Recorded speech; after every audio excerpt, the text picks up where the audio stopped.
Hi everyone, Dr. Bill Sodeman here. Welcome to today's webinar. I am recording this, so you'll be able to watch this recording later on if you'd like. It'll be posted on my webinar landing page, which will be at n3ed.com/webinar. Thanks for joining us today as we examine executive leadership and what it all has to do with corporate learning and development. Those of you who know me may remember that I was a chief learning officer at a large nonprofit for several years before I stepped away to do full-time business coaching and consulting. And I've seen a lot of what we're talking about today firsthand. I was also involved in a dot-com back in the late 90s that, interestingly enough, was training employees of various large corporations on how to use the internet. And whenever I think about that job, I think about Netscape and the first version of Internet Explorer. Kind of strange to think about that now in 2026, but there we are.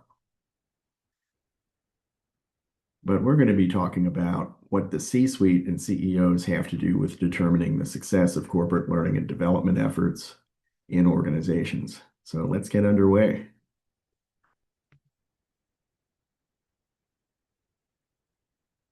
Learning and development departments get a bad reputation for underperforming, and we're digging into this over the next couple of slides. Over the last decade, there's been record investment in corporate learning, but we're still seeing persistent skills gaps and inconsistent return on investment measurements.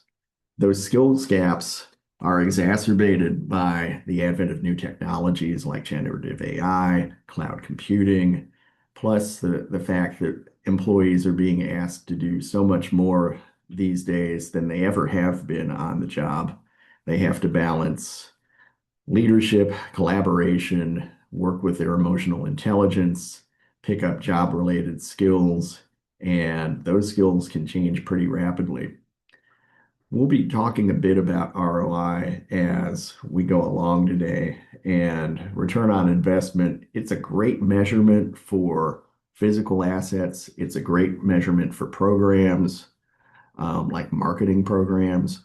But when we get down to it, it's really challenging to measure return on investment for employee learning because sometimes the tangible outcomes show up in work products, sometimes they show up in other things, and it's definitely a challenge.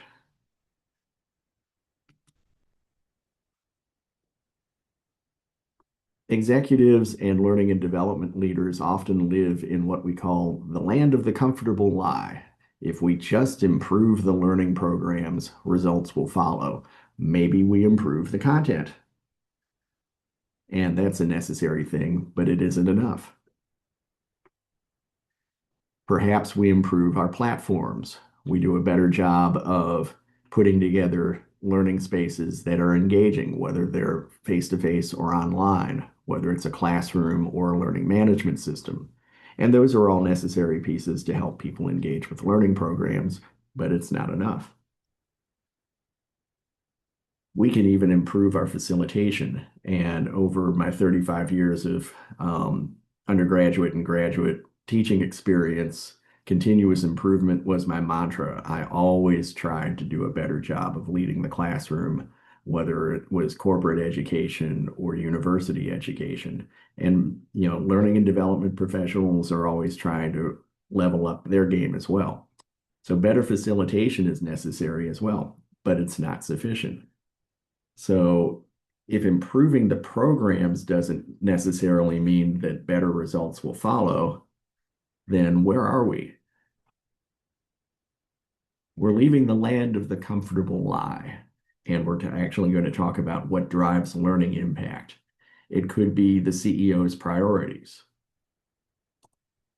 It could be the alignment between those priorities and how the C-suite translates or communicates the importance of learning in the organization. And that leads us into leadership behavior in real decisions.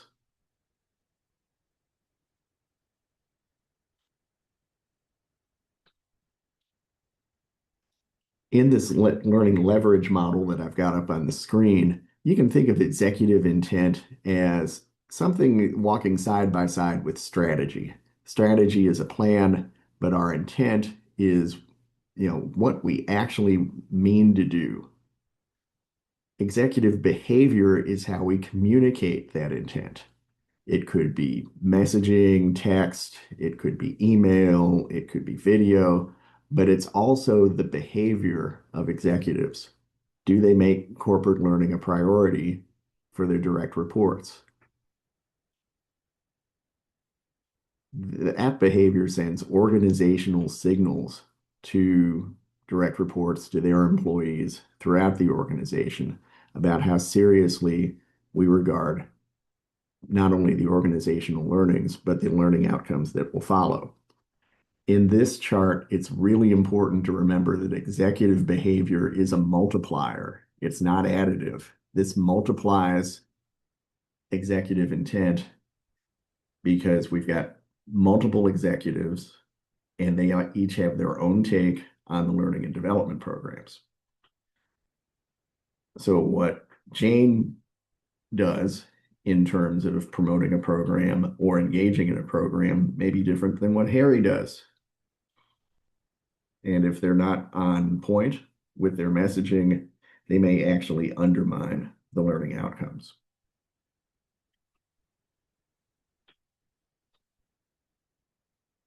And just as a reminder, if you've got any questions during the presentation, you can use the Q&A tab in Zoom. We'll also have a Q&A portion towards the end of the webinar. Let's talk about owning learning and what leaders can do about that. If leaders don't own learning, then we end up with what I call fragmented L&D portfolios. These fragmented learning portfolios, to be honest, look like they were crafted by a committee because, and oftentimes they were. It might be a formal committee. It might just be a group of people who are weighing in on what they think the learning and development priorities should be. Perhaps there's a mention in the strategic plan that corporate learning is important, and we're going to emphasize leadership through the creation of a special institute with bespoke programs. And that's great. But if they aren't coherent and they don't mesh up with the learning program delivery that we see in other facets of the learning catalog, perhaps it's the dreaded compliance training. And we've all been there. We have clicked through online learnings or been brought into a classroom and essentially have been told maybe there's a discussion about what we should and shouldn't do in the workplace with our customers, with our vendors. Those fragmented L&D portfolios lead to disengaged managers. They're looking through the catalog, they're looking through the offerings, and essentially trying to make sense out of it all. If they can't make sense, they're going to pull back and maybe roll their eyes and say, well, here's what learning and development has on tap for us this quarter or this year. Hopefully it'll be helpful. And L&D gets blamed for outcomes it doesn't control. If you think about our previous models that we showed, learning outcomes flowed from executive intent, executive behavior, which is a multiplier, and then those organizational signals. L&D turns into what I call a shield and not a lever that actually moves the organization.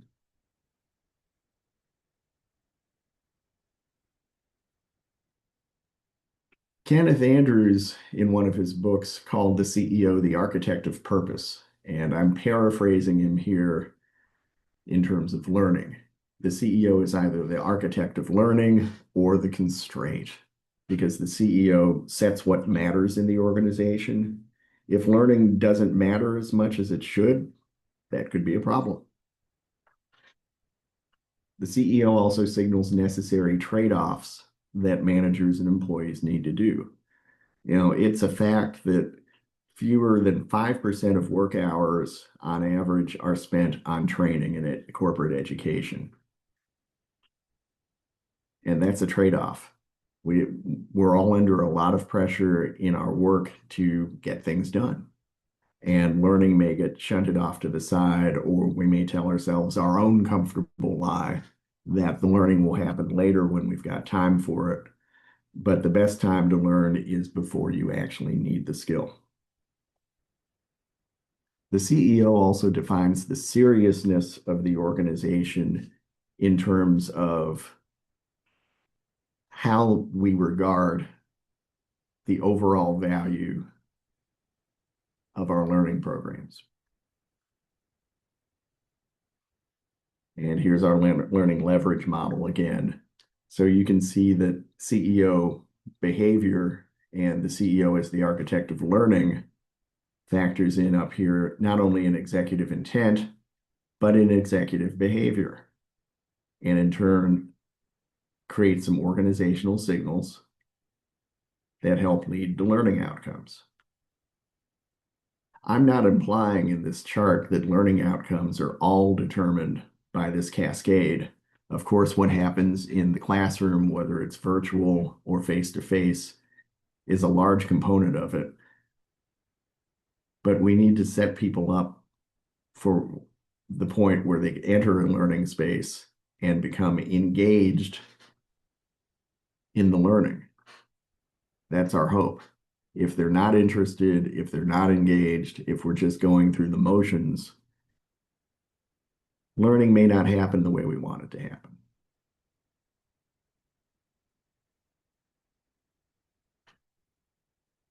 CEOs can accidentally undermine learning by delegating learning responsibilities without reinforcement.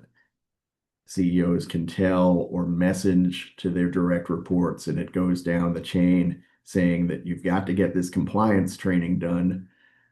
But what happens if there are no penalties, if there's no reinforcement reminders to get compliance training done, to make sure that we're developing high potential employees as leaders, to ensure that we're giving employees the necessary skills that they need on the job?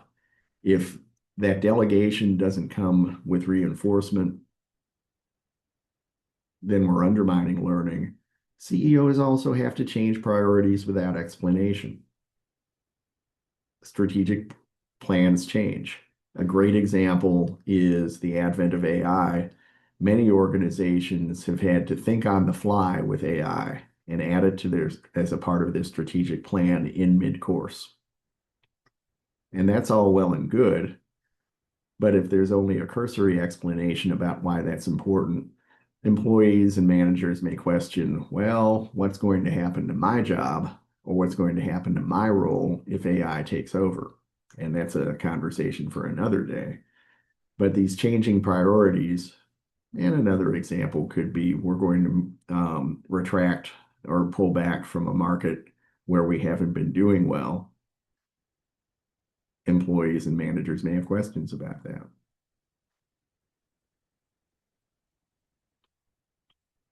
I'm a Gen Xer, and my generation, the baby boomers as well, tend to treat learning as an episodic series of events. We attend classes, we have study time, we think about all of the different things that go into building learning over a period of time. Millennials are sort of in a midpoint. They've been exposed to online learning, and some of them have, participated deeply in online learning through their university education or through other avenues. But they were also steeped in that classroom culture. So they also have a habit of treating learning as an episodic series of events.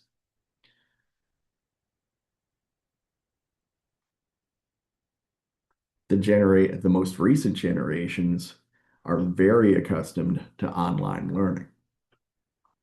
And in fact, they may prefer online learning or on-demand learning, where they can go through a learning management system and pick up a skill as they need to. LinkedIn Learning is great for that. I often go to LinkedIn Learning when I'm learning a new piece of software or I'm trying to pick up a new skill that'll help me in my coaching or consulting practice. I also go to YouTube if I'm working around the house and I need to know how to do something right then. It's great to have a visual explainer on demand that'll show me how to do things. But as you can guess from the tone of our conversation so far, inconsistency teaches faster than intent. We can mean well in corporate learning, but if we're inconsistent in how we actually communicate and behave about corporate learning, people react to those cues far more than they react to the intent.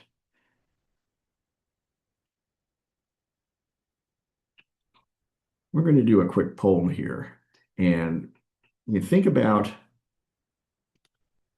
your behavior in your organization, or maybe your behavior in a previous organization. How visible is learning in your leadership style? Polls on the screen, and go ahead. I see some responses coming in already, which is great.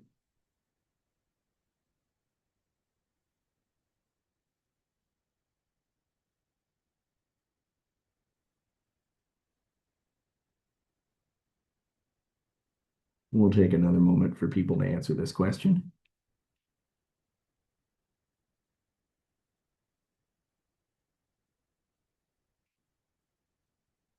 Because right now it's a horse race between two choices.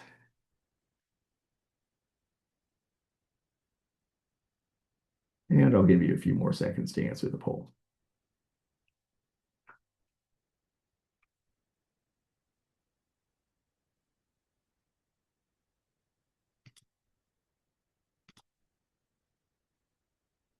And the results should be available on the screen. Half of the respondents responded that their behavior style is highly visible regarding learning in their leadership, and another half of the respondents said that their leadership style is somewhat visible. And I would expect if we had a larger sample size, depending on the organization and the audience, of course, that many people would say, yes, it's somewhat visible. It's hard to keep learning top of mind when you're fighting fires and dealing with the day-to-day of operations. But I commend the folks who said that their leadership style, their leadership behavior is highly visible regarding learning in their leadership. That's a great thing to have.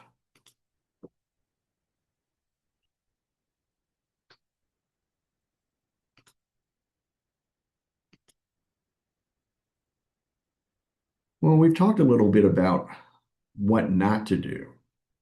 What are some things that CEOs can do? This CEO is personally participating in corporate learning. She's committed.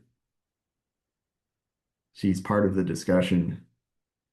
She's also engaged, not only encouraging through messaging, but encouraging through her behaviors that corporate learning is important. And she does it consistently. That's an important point. It only takes a few comments or a few missteps in behavior to undermine a campaign to get people to engage in corporate learning. Learning itself is tied into the execution of intent through behaviors and organizational signals, and then the implementation of an excellent learning program. But behavior beats messaging. Watch what people do,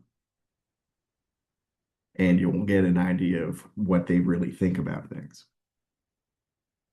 Just as a reminder, the Q&A is open. So if you have any questions that come up immediately, you can always pop them in the Q&A box. We'll have a Q&A session at the end of this webinar as well.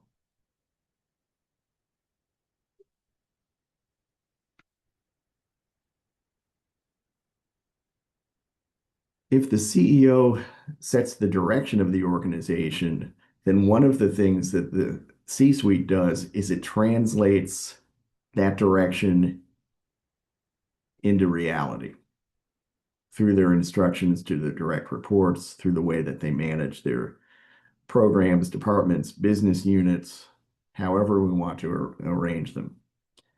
And it may sound like I've been blaming the CEO for learning outcome shortcomings, but the fact is that learning rarely breaks at the top. It breaks in this translation and the creation of organizational signals from executive behavior.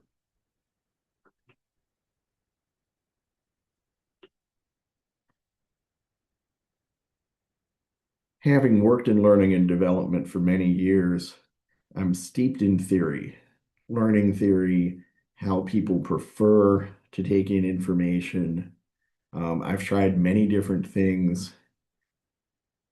It's difficult to align learning programs in theory, but it can be done, and many learning and departments do it well.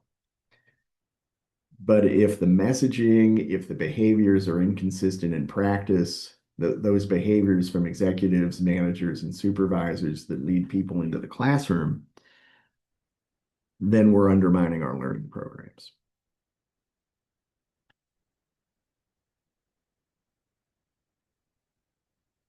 I do enjoy a good 2x2 matrix, and this one displays the relationship between CEO engagement, which is shown here on the left, and C-suite alignment, which is shown on the top row. And remember that behavior is a multiplier, so that's why we have an X here. Let's take our worst case scenario, where the CEO is disengaged from corporate learning. It's in the strategic plan, but there are more important things to do. The C-suite takes its cues from the CEO, and there's a low alignment between what's in the plan and what actually needs to happen. We end up with what I call symbolic learning. We're taking items off of checklists. Compliance training gets done, leadership workshops are attended, other trainings are completed. We have completion rates. We have assessment scores from the trainings, but do we actually have learning that shows up on the job? Maybe, maybe not. Some of it is luck. Some of it is derived from corporate culture. Some of it, and a lot of it, is really, the diligence of the learners in wanting to take the information that they've received and actually apply it to what they do day to day. Perhaps the CEO is highly engaged in the corporate learning programs, but the C-suite alignment is low. We end up with personality-driven learning. People look at the cues in their organization and sense that John, our CEO, is driving the learning programs. And they're actually an extension of what he does. And personality-driven learning, it can work with a little bit of luck, but sometimes it doesn't. Let's go back to the situation where we've got low CEO engagement. If the CEO is relatively disengaged from corporate learning programs, but the C-suite's in high alignment and doing a good job of translating, then we end up with what we described earlier as that fragmented learning, a catalog of offerings that reflects the priorities of executives, managers, supervisors in different business units, but it doesn't hang together very well. And again, luck dictates how well these things turn out, along with the diligence of our teammates and the participation of our supervisors and managers. What we really want is to create an enterprise learning engine resulting from high CEO engagement and high C-suite alignment. That enterprise learning engine helps drive the organization forward by using corporate learning to add strategic value to not only everyday operations, but the implementation and refinement of our strategic plans. And remember, we don't choose the quadrant. Our behavior chooses the quadrant. We can have all the intent in the world, but our behavior helps manifest what actually happens.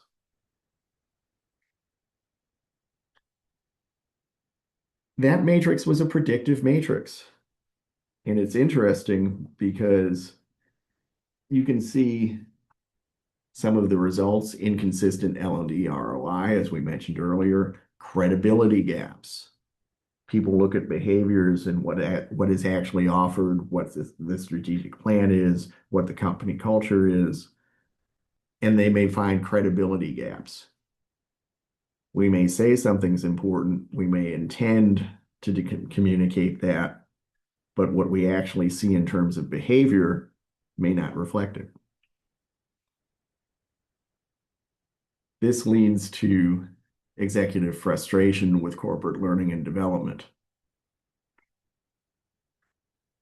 But what we're proposing today is to recast learning and development as a leadership system, not just learning itself, but a leadership system. If that system fails, we may end up with an illusion that programs have failed. But programs don't fail in isolation. We can do all of the work that we want with requirements, planning, and design. But these cascades that we mentioned earlier about executive intent, executive behavior, organizational signals may help doom our individual programs. It can take a lot of work to overcome that failure cascade when it's happening.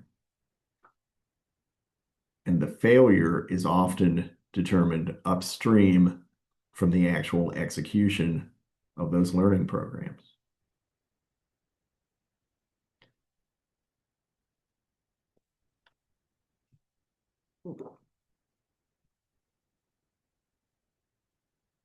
So we can summarize this cascade with this model. We have the CEO signals, the C-suite's interpretation and translation of those signals,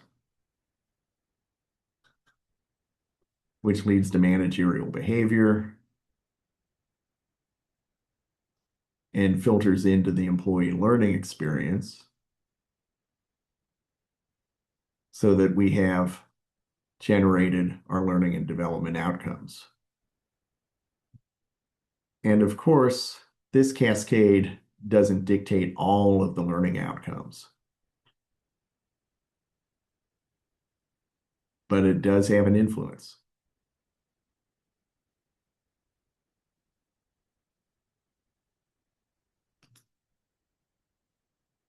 These cascades can break down rather easily when we have mixed executive signals, as we've talked about, managerial overload, and a lack of a reinforcement loop. If performance reviews don't include not only attendance in learning events, but if they don't include actual on-the-job performance metrics that are related to learning and development outcomes, that's a missed opportunity. And learning programs don't crash and burn like a Zeppelin on the ground. They fade quietly. It may be hard to notice, and by the time we notice, it may be too late to do much about it than to say, we'll try better next time.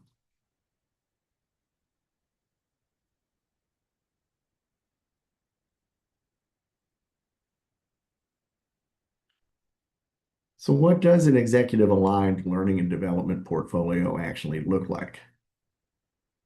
We're going to put our focus for the next few moments on something that may be counterintuitive. Less learning activity but more impact. Cramming a learning and development schedule full of events doesn't necessarily mean we're delivering more in terms of value. If we focus on a specific set of strategic initiatives that the CEO and the C-suite have helped craft in concert with learning and development, and we espouse a clear leadership philosophy that not only communicates in words the intent that we have, but also communicates through behaviors and organizational signals the importance of learning programs. And we embed that reinforcement in day-to-day work, not just in performance reviews, but with expectations and accountability regarding what we need to be learning in our programs. Then we have an executive aligned learning and development portfolio. And this is the ideal that we want to go after. One of the hard truths about learning and development is that leadership behavior can bolster or undermine credibility, and that can lead to the success or failure of learning and development programs and departments.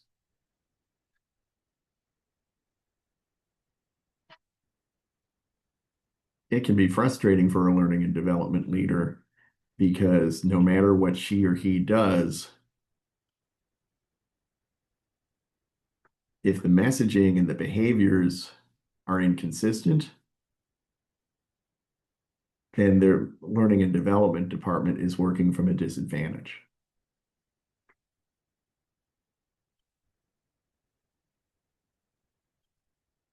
Our ideal is that leadership gets it right and that learning and development becomes a strategic part of the enterprise. This means that it's not only included in the strategic plan, but that our behavior in communicating those organizational signals is also consistent. This also means that learning and development needs an earlier seat at the table, whether it's becoming part of the C-suite or becoming involved in those conversations about selecting the important and strategic initiatives and crafting how we're going to deliver corporate learning to support those initiatives and build value for the organization.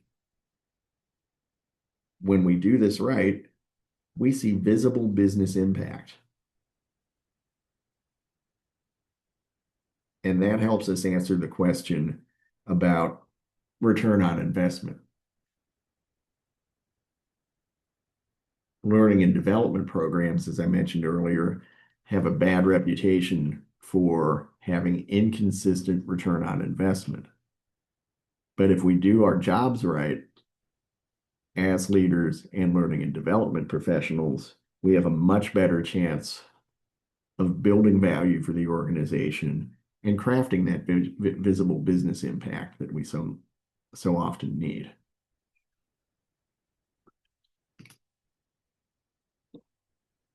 Let's flip the coin. When leadership doesn't get it right, well, I've been part of learning and development efforts where it turned into order taking.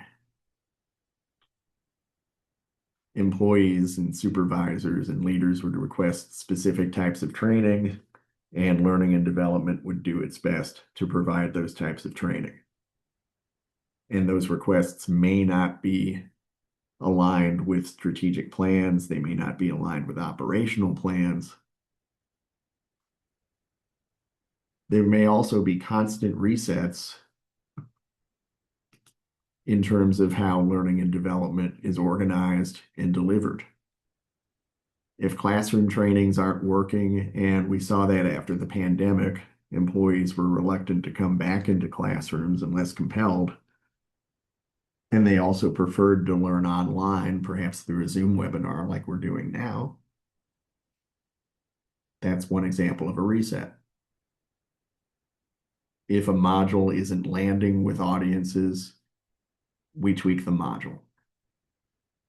If a learning event doesn't work out well, maybe we change the schedule or add breakfast or lunch to help people remain at least in the classroom and alert. We end up also with these defensive conversations about learning and development return on investment.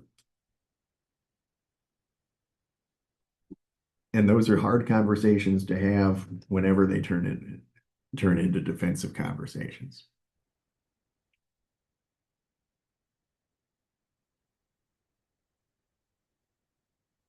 So here are some tips for CEOs and for C-level executives. By now, you've guessed that I propose we make learning a strategic priority within organizations. That is so important, especially if you expect to build value from corporate learning.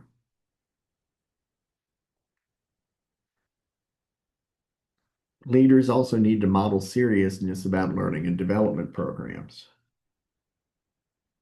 They're one of the best ways to move an organization forward by giving people opportunities to not only learn skills and information, but then back them up with the expectation that they carry that learning into their regular day-to-day workflow. I rarely get as thrilled as I do when I see people coming out of a classroom and maybe contacting me after a week, a month, or a quarter and saying, Bill, what we learned in that event has really helped change my job, and I'm so much happier and more effective now than I was before that event. CEOs also need to demand alignment throughout the entire enterprise so that our learning programs are not only regarded seriously, but have the opportunity to produce value for the organization. It's that behavior, it's that the organizational signals that trump intent.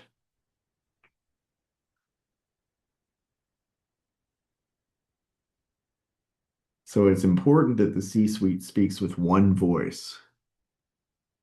That requires some attention being paid to the importance and the content of learning and development programs. It's also important that we reinforce learning in real decisions. Not only those decisions that shape our behavior, but decisions such as, ensuring that performance evaluations and regular expectations include the proper implementation of what we've learned in a learning event, in a classroom, in an online module, rather than just checking the box and say, well, this event happened and I hope it will help. We need to hold managers accountable for learning.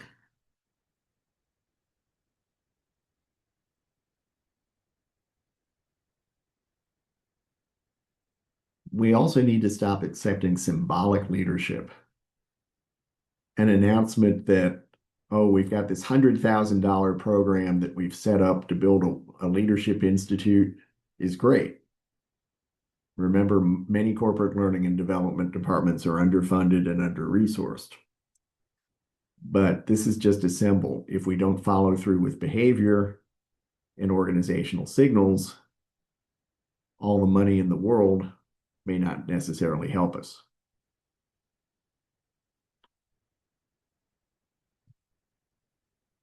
Doing more doesn't mean that we'll have more impact.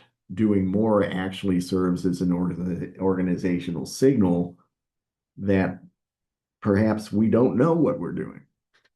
So we're throwing the spaghetti at the wall and seeing what sticks. And we also need to define the executive roles regarding corporate learning and development much more seriously. Learning should be a part of everybody's job every day. Even if it's a small portion of the day, we need to be doing more than that 5% in order to move the organization and our careers forward.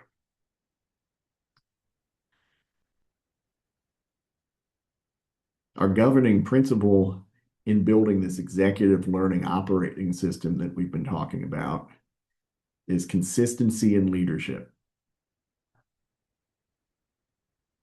If we have consistent messaging, consistent behaviors, and consistent expectations that we're using what we've learned on the job, then learning will scale.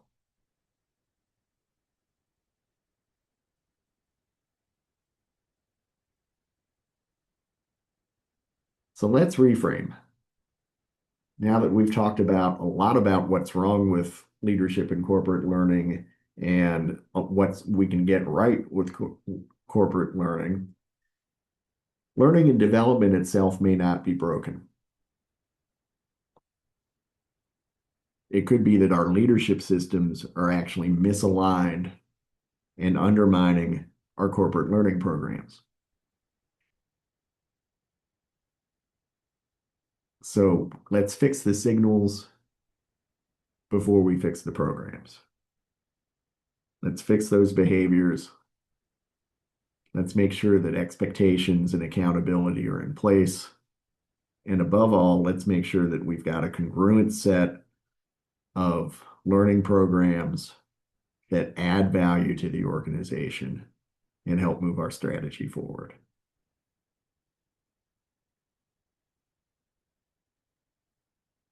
What are you teaching your organization without realizing it? Is it through your behaviors? Is it through your engagement in learning programs? This is a good question to ask yourself as we move into the question and answer phase of the webinar. And the Q&A tab is open. Just as a reminder about leadership signals, aligning the executive team, and redesigning learning and development as a leadership system. Max has a great question here. We obsess over learning potential when hiring, then ignore it when selecting who gets development. Is L&D's egalitarian culture preventing us from optimizing training ROI? Boy, that is a great question. And I will do my best to answer this one, Max. Certainly, there is an effort around high potential employees, for example. And sometimes I chafe at the hypo label because we're automatically classifying some employees as more capable than others. And it could be that we only had so many slots in a training program. It could be that there are only so many opportunities to bring employees into, let's say, a cross-training program where they spend a month or a quarter in different departments to learn more about how their job role affects and is affected by other job roles. We want to recognize people who perform well, but what about the people who have the potential to perform well and we're not adequately recognizing it? So I think to some degree, the culture of learning and development, which is also dictated by, the funding constraints and the staffing constraints of learning and development, serve to prevent us from, as Max puts it, optimizing that training ROI. We may be sabotaging ourselves by relying on, a system that reminds me of university education where only so many students get selected for honors programs, for example. Even though there may be more students who have that potential and that aptitude to qualify for an honors program, maybe they didn't hear about it. Maybe they didn't have the opportunity to be selected.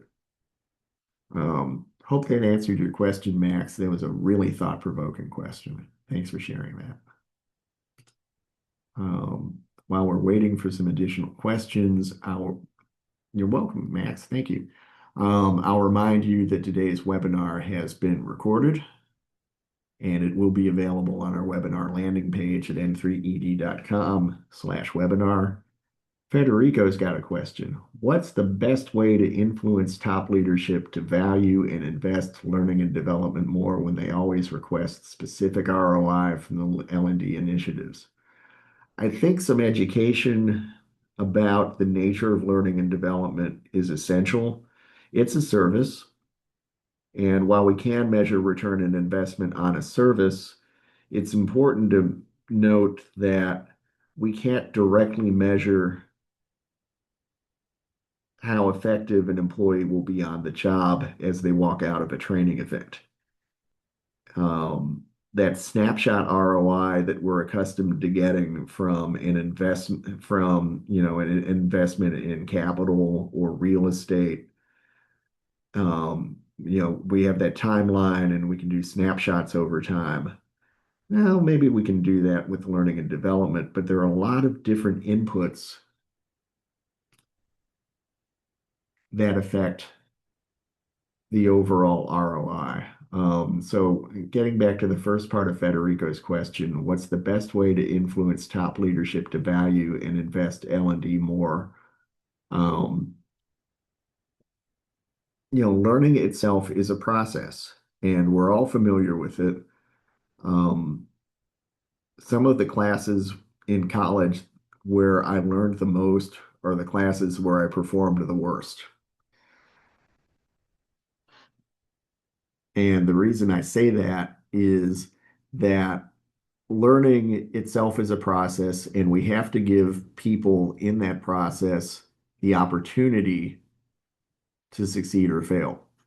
By the same token, with learning and development programs, we can't guarantee that every learning and development program is going to be successful. To some degree, that's dictated by the organizational signals and executive behaviors that we've talked about earlier. It's dictated by employee engagement with those programs. And it's also important to remember that, as I mentioned earlier, there's so many different inputs into the overall returns of a learning program.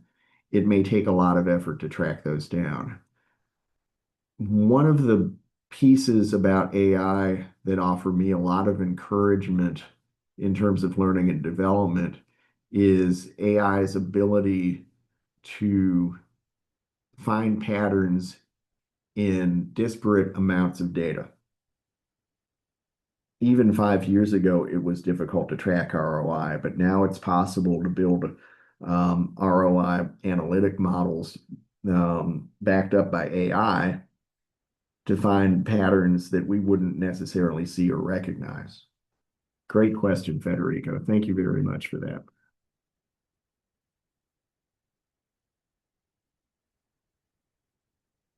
And let's see if anybody has some additional questions here. I wanted to thank everybody for hanging in here. How can leaders determine the best learning topics and strategies to get the best return? There must be equal value and importance to learning from frontline workers to the CEO. Great question. And I've got a couple of notes here that I'm looking at. That's a conversation in terms of determining the best learning topics. It's a conversation that has to happen within the executive suites and also in concert with learning and development, as well as the people in the field. Um, there sometimes there's a great deal of disconnect um,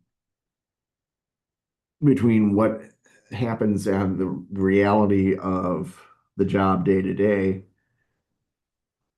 and what actually happens with um, let's see, what's a good way to put this? With what actually happens with learning. Um, this is a really thought-provoking question, and I can see an article coming out of this. Um,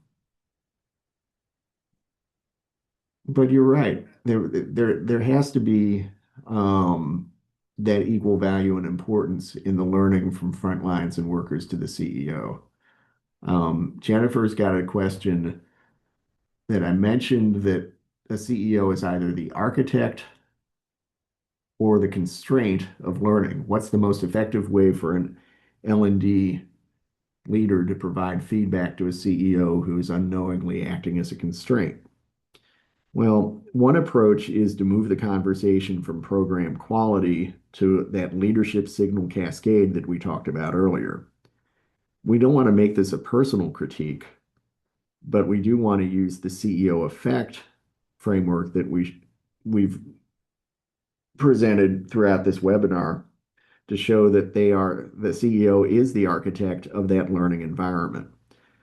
To get the ROI we both want, we need to ensure that organizations aren't seeing a gap between our training intent and our daily execution signals. Um, of course, that communication needs to be done gingerly. And it helps when we've got a leader who is actively engaged and regards the importance of learning in the workplace. So thanks for that question, Jennifer. We've got time for a couple more questions before we hit the top of the hour, and I do want to be respectful of people's time. While we're waiting for a few more questions, I'll put in a plug. Our next webinar is going to be made available on February 13th, which is a Friday. And it's going to be a discussion of seeing your business through the three eyes of the business owner. Are you just busy, or are you adding value to your organization? And I'll leave this QR code up on the screen for a few moments in case you want to register.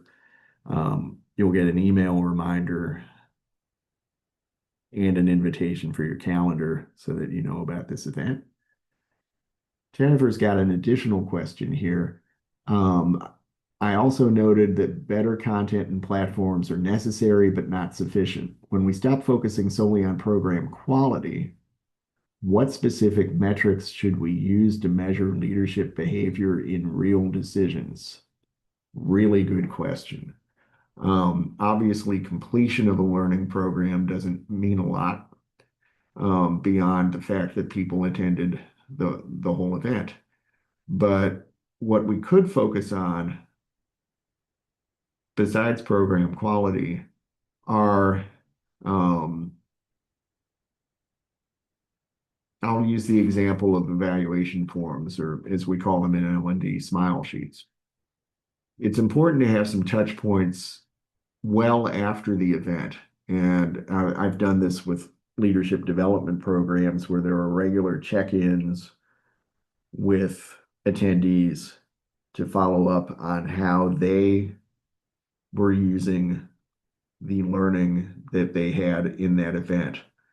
Sometimes it's a great idea to pull people together into a virtual conference room so that they can talk about what has changed with them because of that learning. And we can pull some metrics out of that. Great question, Jan. Thank you.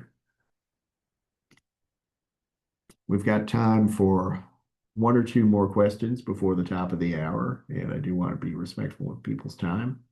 Just as a reminder, QR code's still on the screen if you want to sign up for the next event. And the webinar is recorded and available on n3ed.com/webinar. I'll have it uploaded once Zoom finishes the processing. But I wanted to thank everybody for attending today. It was great getting these questions and having an opportunity to have a discussion with you about the importance of leadership, intent, and behaviors and how they affect corporate learning and development. You can always reach out to me on LinkedIn. I'm available there as Bill Sodeman. And you can always set up on n3ed.com a call with me. I'm happy to take a call from you and go through whatever questions or concerns you have about today's presentation. Once again, thank you everybody for attending today's webinar, and I hope to hear from you or see you again soon. Take care.